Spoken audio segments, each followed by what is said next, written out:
Maybe you're gonna be joining the Army at some point in time and you're a little bit nervous about basic training. Well, this probably doesn't help to fix that, but let's talk about some of the hardest parts of that initial training.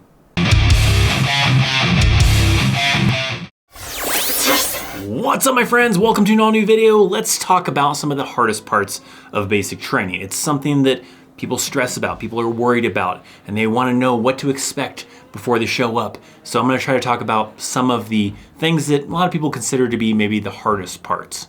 Now, there are hard parts, of course, because it's not supposed to be easy. If it was easy, everybody would be in the military or in the Army or whatever the case was. So there are some parts of it that are harder than others. Some parts are fairly easy, some parts are, mediocre, and then there's some parts that, some soldiers feel like that, was the toughest parts of basic training. So giving you a little bit of heads up before you go into it, let's dive right into it and let's talk about one of the first things. Now, the first thing we'll talk about is the first 3 weeks of basic training, otherwise known as the red phase. This is when drill sergeants are the most strictest. This is when everything is just intense. They're yelling at you. This is when they used to have like the shark attack. Now it's the 100 yards. You're just getting smoked all the time. You're getting yelled at. You have the most restrictions that you possibly could have in basic training. Not that you get like any free time later on, but definitely during this phase, it is when it is the most strictest. Things do lighten up a little bit later. I'm not to the point where you guys are singing Kumbaya or anything crazy like that, but this first 3 weeks is when it's the most intense. This is also when you might see people that are trying to quit, people that just can't hack it and just realize that maybe they made a mistake. It is really intense, and that's what they're trying to figure out, is they're trying to figure out who can, handle the pressure and who can't, and this is often the weeks that you find out which people cannot handle the pressure. Now, another thing that is very difficult, and most of this happens also during that first 3 weeks during red phase, getting smoked. Sure, there might be some times where that smoke session was super easy or whatever, but then there's some other times where it just goes on and it seems like forever and you're exhausted and you're worn out and you're just so relieved when it finally ends. I remember some times where we got woken up in the middle of the night and got smoked for no reason. Sometimes it happens, sometimes it doesn't happen, right? Everybody has different little stories usually about their time in basic training or OSIT, about something that happened and they got smoked for it. It's usually different stories than the other person. So one veteran or one soldier might have a different smoke session story compared to someone else. But I remember being woken up, I think it was maybe 1 o'clock in the morning or something like that, woken up in the middle of the night out of sleep and being yelled at and being smoked for probably an hour or so. I don't know, it seemed like forever, but it might have only been half hour, whatever the case was. And then finally it ended and they told us to go back to bed just to wake us back up in a few more hours to do physical fitness. Probably the intention of that was to, get us used to having, little sleep, right? And being able to function off of that, right? So it's a lot of times, for the better of you, to make you a better soldier, whether to prepare you for something, to get you in better shape, whatever the case is, make sure you handle the pressure and all that stuff. But it definitely sucks. Before we move into the next thing, this video is sponsored by the Ridge Wallet. The Ridge Wallet is super sleek and slim and very modern style. It's definitely something you should switch to if you are rocking one of those old school foldable wallets that go in your back pocket.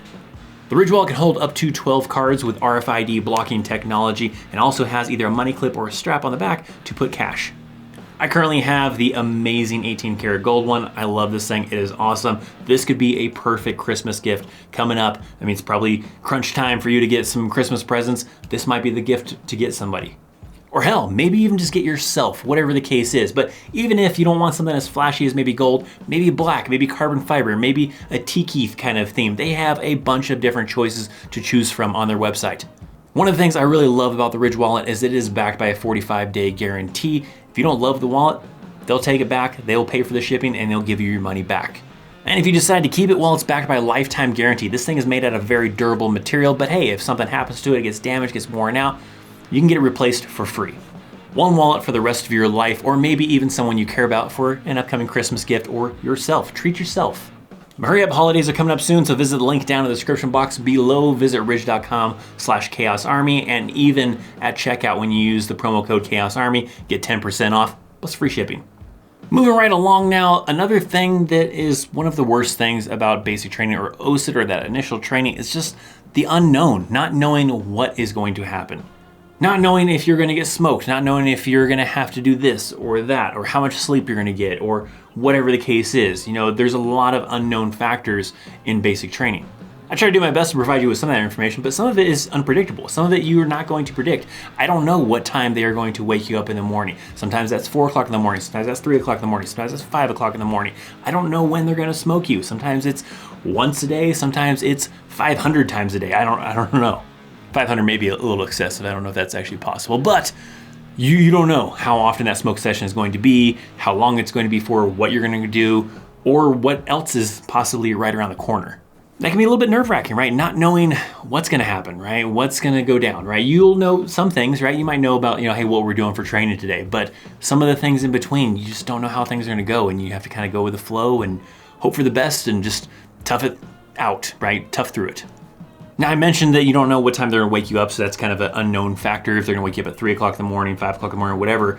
And that kind of goes along with another thing that is one of the worst things about basic training, and that is the lack of sleep. You're gonna be exhausted. You're working out in the morning, you're doing training, you're doing all sorts of things. You probably got woken up at super early in the morning and then went to bed maybe late at night because you were doing training. Whatever the case is, lack of sleep is the tough part. But they're trying to test you to make sure you can function off that, because sometimes that's a real life situation you have to deal with. As someone who has deployed to a combat zone, I can say that is the real thing. There are times where you have very little sleep because there's just so many missions going down or so much, happening, that you just have to kind of make the best of it and work off of very little sleep. That's not to say all the time, right? Sometimes there's times where maybe you get a bunch of sleep, but there are also times where you get very, very little sleep. One kind of key one that comes to my mind of actually being in a combat zone was doing a mission all night until the morning, coming back from that mission, and then there was stuff to do in the motor pool on the fob, and everybody else was already out on a day mission, so the people that came back from the night mission were the only ones available to accomplish this mission, so we had to stay awake and continue running through the day as well. So that's what they're kind of preparing you for, right? Is maybe possible situations like that in basic training, in a training environment, to see how you can handle. What can you accomplish on little sleep? Can you still function off of getting very little sleep? And it gets very difficult at times. But that definitely varies, right? There are some nights where you might go to bed at 10 o'clock and then not getting woken up until 4 or 5 o'clock in the morning. But there are also some times where maybe you don't go to bed until midnight and then you're waking up like 3 or 4 hours later. Now, over on my Instagram, I actually asked some of my followers, who have gone through like basic training or OSIT, what were the hardest parts for them? And so we're gonna kind of go through a few of those and kind of give you a little bit of examples from some people that maybe recently went through basic training or OSIT, or maybe just in the past have gone through that initial training. So Jesse says, the other people. Everybody was so different than how people were back home. I can kind of understand that, right? You're kind of used to growing up in a certain area and the culture in that area, and then you start really kind of intermixing with a lot of people from different parts of the United States. I don't know if that makes it hard. It definitely makes it a little bit weird, a little bit different, right? Trying to get kind of acclimated to how their lifestyle was, or their culture is, or their slang words, or whatever the case was, and kind of getting used to those adjustments. 720 Estes says, being away from family. Definitely probably the hard part, right? I remember like I had a girlfriend from high school and I was, missing her and my family and everything like that. But, you gotta tough through it. And there's some people that I remember in basic training, have actual like families, they have like a wife and kids and everything like that are counting on them, and they're probably missing them like crazy. So I definitely can see that, right? That's probably a pretty tough thing, missing your family, whether it's a wife, a husband, kids, or just a mother, father, or whatever the case is. It can be a very tough kind of situation, especially if it's your first time being away from them for that long of time. Brianna says the gas chamber and the anvil. I'm not sure what the anvil is, but the gas chamber does definitely suck, right? It's pretty short term, but it does while it's happening. It definitely sucks, right? I don't know if it's one of the worst things. It's definitely one of the most laughable moments you'll probably remember from basic training, about how it felt and how other people reacted to it and everything like that. But it's very temporary, right? You only go through that one time in basic training. It lasts maybe like 10, 20 minutes, something like that, and then it's over. Try not to choke prior service Air Force to death at Fort Jackson, says Joe Mama. I don't think I had to deal with any Air Force people. We had one that was prior Navy, but he was a cool dude, so not too big of a problem. Jacob says COVID ruined a lot of the events and made it very boring. That definitely I can see being something difficult current day as of recording this video with COVID going on, that definitely can probably throw a wrench in everything and make things harder than they need to be, or boring, whatever the case is. So that definitely messes stuff up. Hopefully maybe when you go, maybe it's all over with and it's just back to normal basic training or OSIT. But COVID does definitely change a lot of factors and everything like that, and in some cases makes it either more boring or maybe even harder. Kevin says climate change from sunny and 72 in LA to 20 or less at Fort Seal. I definitely can relate to that.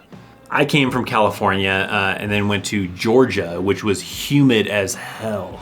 And then by the time I went to AIT, it's wintertime now, so I had to go to Fort Leonard Wood, Missouri, and that was super cold there. So I experienced all sorts of different kind of climate changes, from, muggy and hot in Georgia to the freezing cold in Missouri. And then one last one, Royal Spencer says being with really stressed out drill sergeants who got their contracts extended due to COVID. I can understand that, right? Maybe they're excited to get the hell out of there and go back to doing their MOS maybe, but COVID throws, a wrench in that kind of plan, and now they're stuck being a drill sergeant for longer than they wanted to be, so they're probably gonna take it out on you.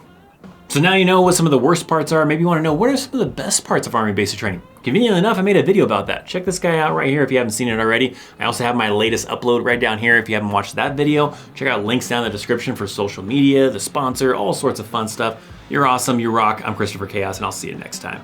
See ya.